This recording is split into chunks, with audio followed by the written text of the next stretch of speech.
Okay, we have now Michael Virga, who is would qualify him as a poet. Also, I could qualify you as a writer, right?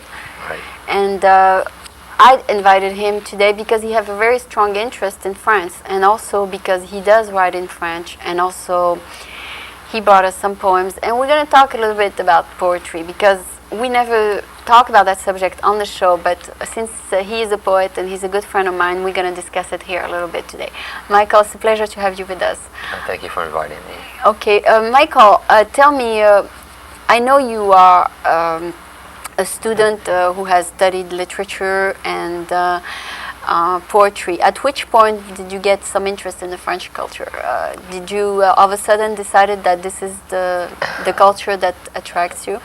Well, when I was in college, I had to take a language. And in high school, I'd already taken Latin. Yes. And so I wanted to take French. Yeah. And I had a friend at the time, she was from France, and she also encouraged me. So I'm not what you would call a Francophile, even though I would like to have gone to Paris this summer for the bicentennial celebration, just because it reminds me so much of our own celebration, our own bicentennial that we had in '76. First we got our independence, and then we inspired Paris, France. That was 200 years ago. So I see some interesting parallels, but I wouldn't consider myself a Francophile. Yeah, but you did take a couple French classes. Oh, when I had the pass the French requirement on. When you get your degree? Yeah, when I was an undergraduate. Okay, now I know you want to do maybe some graduate work. Are you going to do it toward that field a little bit, maybe? Language, but the English language. I want to pursue my MA in. Would you probably maybe study some French writers? Is that it? No, we would just study. We study contemporary writers. Maybe some of them might be French, but mostly it's just people that write in the English language without translations. Okay. Do you think that poets are born to be poets, or do you think it's something you can learn? Well, both. Maybe it's a little bit of both. I mean, I guess if a person has an interest, then you maybe, with me, if I have an interest, then I like the way a certain writer writes. I might read a lot of their work to inspire my own self. They're like a model that, well, I like so-and-so's style, or I like Dylan Thomas's style, or, Rimbaud's style. So but maybe somebody inspires you one way or the other, but you got to develop your own style. Exactly. That's what makes a poet authentic, is to develop what they call their own voice. Yes. There may be influences like, oh, I bet this person's read a lot of John Keats, and that's probably true, but they may take some elements of that particular poet and incorporate it into their own writing and bring it maybe up to contemporary. They may translate those same qualities in a more contemporary mode that's being used today. Okay, but I know there are certain rules to follow. Do Americans follow these rules? Or you just write pretty much what you want to do, what you want. I mean, I know a poem is supposed to rhyme, right? Not necessarily. Really? Not, especially modern poetry. Rhyme is like really considered. Even though a piece that I like to read today does have some rhyme in it, and someone told me at a reading that they were glad to hear a poet using some rhyme because it's. It sounds better to the ear. Right, and it's what a lot of people are conditioned to think of poetry. But words can rhyme and not poetry. But that's kind of a academic subject for a classroom. But for the most part, rhyme is not a mandatory qualification for a poem. Most people go on the images that are, and how they're positioned against each other, and how they create tension, and how they create release.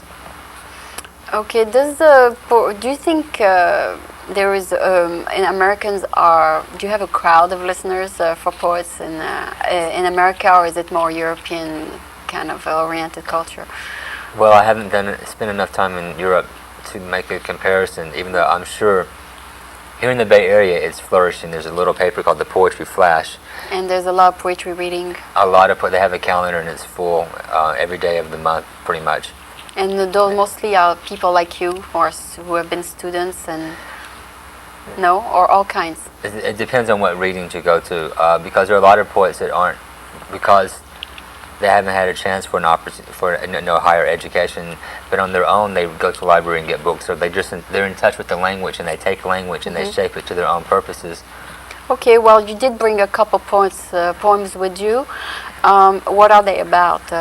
Okay, well, I work a lot with. I'm inspired a lot by visuals, pictures, other works of art. Music inspires me a lot. I write. Like this picture? Well, this picture is today, February 10th. Happens to be my father's birthday, and I actually, a couple of years ago for his birthday, I wanted to go out, and Yeah. okay, I wanted to find a picture, and then that would inspire me to write something that I found that would be appropriate for him. So he's an older man now, almost 70. When I saw these redwood trees, but the way it was shot so that the pillars extended upward. You wrote something. I wrote something. Okay, and go I put ahead, in a letter read it. Okay. Oh, you know it by heart? Oh yes. Okay, go ahead. But like, can that be put in the Sure. in the That's it. camera? Is it on They the are. camera? They are. Yes. Okay, good. Okay, because I want the people to listen and see the picture forms. Okay. Simple, yet sound and solid.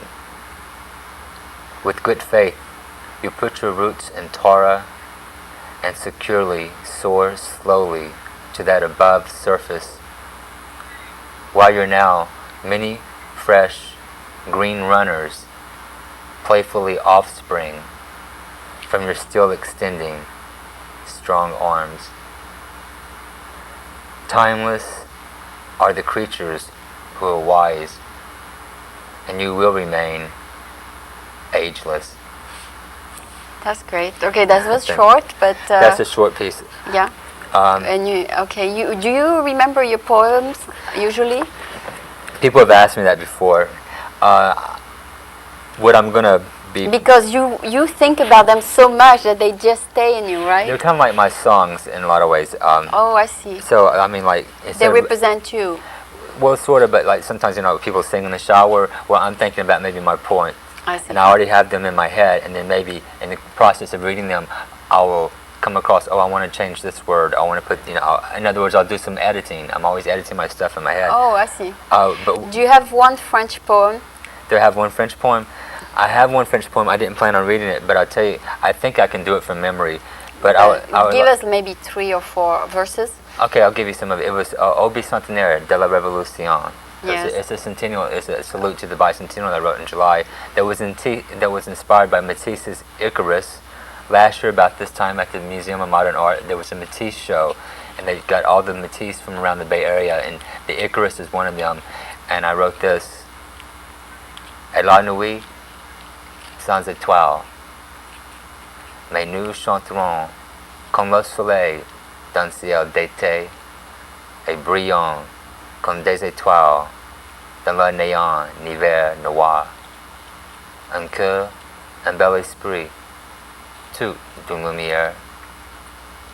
Liberté, égalité, fraternité, mon Dieu, mon droit, je l'ai écrit. Okay. Yeah, it's pretty hard to detect the sounds because of the pronunciation, but I pretty much understood most of it. I mean, yeah, and that was written just during the bicentennial. Well, actually, it was written by.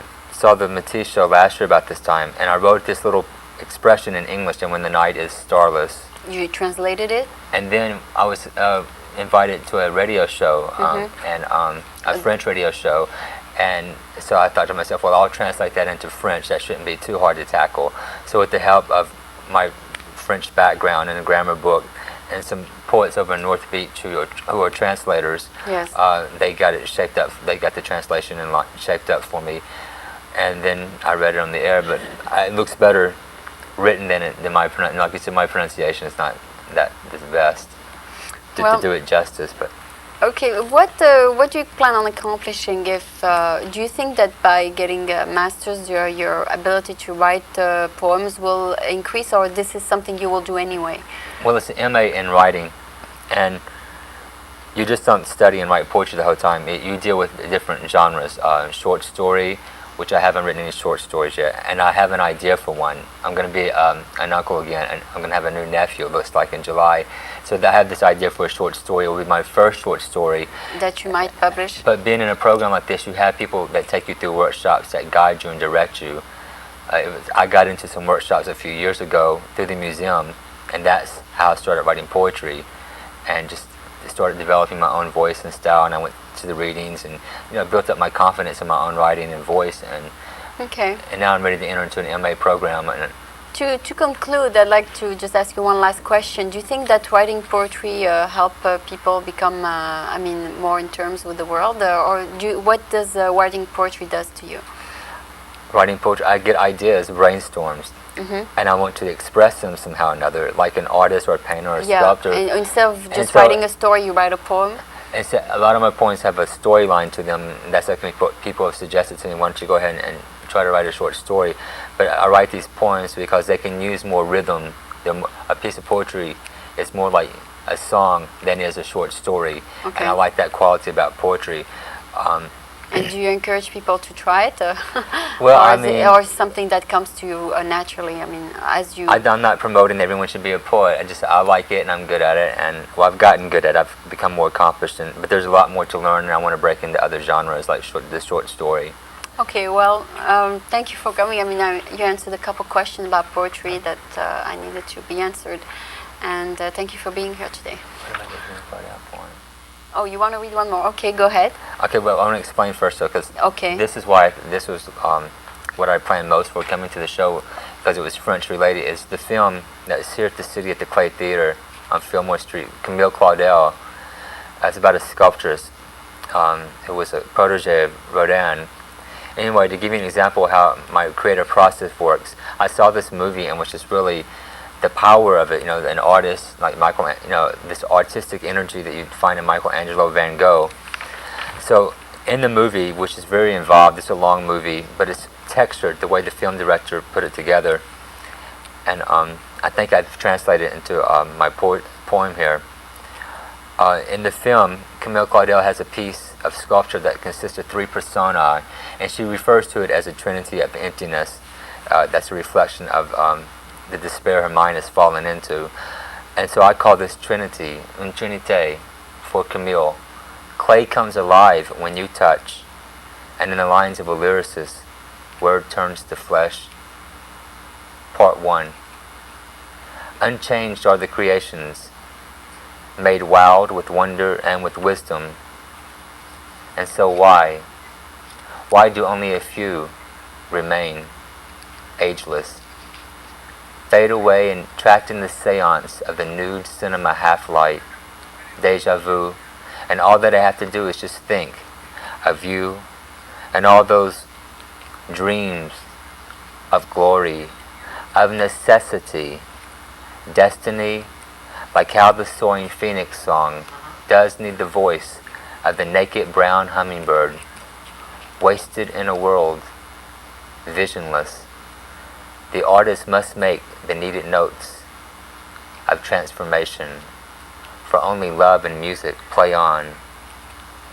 A broken troubadour with a starry blue secret deep in the arms of scarlet, and so rendered a dark purple presence, not a stranger to me. Part 2. Forever fearlessly enchanted, ruby muse, finding inner light, casting gray forms to silver, and that art, lyrical like stained glass, cut with those crystal green eyes of an unabashed, prodigal proletariat protege, carpenter, city child, with the heart of Hugo and the heat of Van Gogh. You reach into the dust of despair and offered velvet locks upon the wheel, and so saved the sun from setting too soon. Love has given the old man Rodin new wings, and so saved the sun from setting too soon. Belle de la Lune, with a compassion for the mud. And I see that we're out of time, so I'll cut it there. All right. Okay. Well, I'm glad you understood that. So thank you very much for being here. And I guess by listening to the tape, I will get better idea of what the poem was about. So you got to listen to a poem several times before you get it, right? Exactly. Okay. Poetry is. I'll tell you this one more about poetry. It's the most. Of all the pieces of genres of literature, it's the most condensed. Okay. So Okay. Well, thank you very much. So.